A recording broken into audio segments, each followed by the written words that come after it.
Rain lashed against Emma's bedroom window. Thunder roared like a monster in the distance.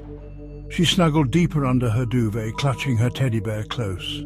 Each flash of lightning turned her room into a ghostly tableau. Emma was 10, old enough to know better, but the storm filled her with a creeping dread.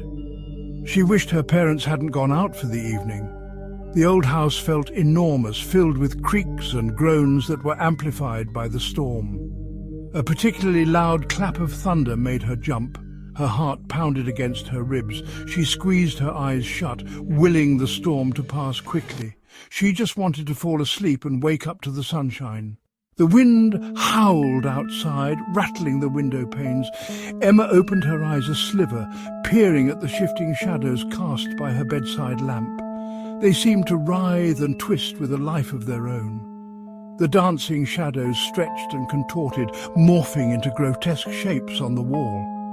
One moment they resembled a monstrous hand reaching out, the next a snarling wolf with glowing eyes. Emma's breath caught in her throat. A low rumble of thunder vibrated through the room, making the shadows jump and flicker. Emma pulled her duvet up to her chin, her heart hammering against her chest. She tried to focus on the cheerful pattern on her curtains, but her gaze kept being drawn back to the menacing shadows. Just as Emma was beginning to relax, she heard it. A faint whisper, barely audible above the storm. It seemed to come from the corner of the room near her closet. She froze, holding her breath. The whisper came again, a little louder this time. It sounded like her name, spoken softly and urgently. Emma's blood ran cold. She strained her ears, listening intently. The hair on the back of her neck stood on end. She slowly turned her head towards the closet, her eyes wide with fear. The shadows seemed to deepen in that corner, swirling around the closed door like a pool of darkness. The whispering stopped, leaving an eerie silence in its wake. Emma's mind raced. Was it her imagination? Was the storm playing tricks on her? She tried to rationalize the whispers, telling herself it was just the wind whistling through the old house.